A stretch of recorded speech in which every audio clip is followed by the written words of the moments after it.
Marami sa mga deboto ay maagang nagtungo rito sa Redemptorist Church sa Baclaran. Isa na riyan si Zenaida Hernandez na nagmula pa sa San Pedro, Laguna. Mahigit 6 na dekada ng deboto ng Birheng Maria si Zenaida. Bata pa lang daw siya ay iminulat na siya ng kanyang mga magulang sa halaga ng pagkakaroon ng matatag na pananampalataya. Kaya dalangin ni Zenaida, Bigyan ako ng magandang kalusugan. sumentro ang mensahe ng misa sa hindi matatawarang pagmamahal ng Panginoon sa sanlibutan.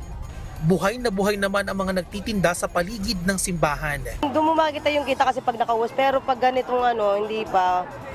Basta gabi, doon malalaman pagka kumita, pagka nakaubos. So, sigurado pong may pang-uwing pang nakita. Mayroon pa ring live broadcast ang misa sa social media platform ng Baclaran Church para sa mga hindi makakadalo ng personal. Mahigpit din ang ipinatutupad na seguridad sa paligid ng simbahan. Samantala, Audrey, nagpapatuloy ang ikatlong misa para sa araw na ito dito sa Baclaran Church. Samantala, update naman tayo sa lagay ng trapiko, Audrey.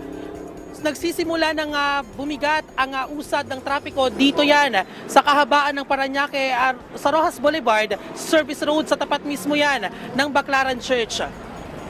At yan muna ang update. Ngayong Miyerkules ng umaga, balik sa iyo, Audrey.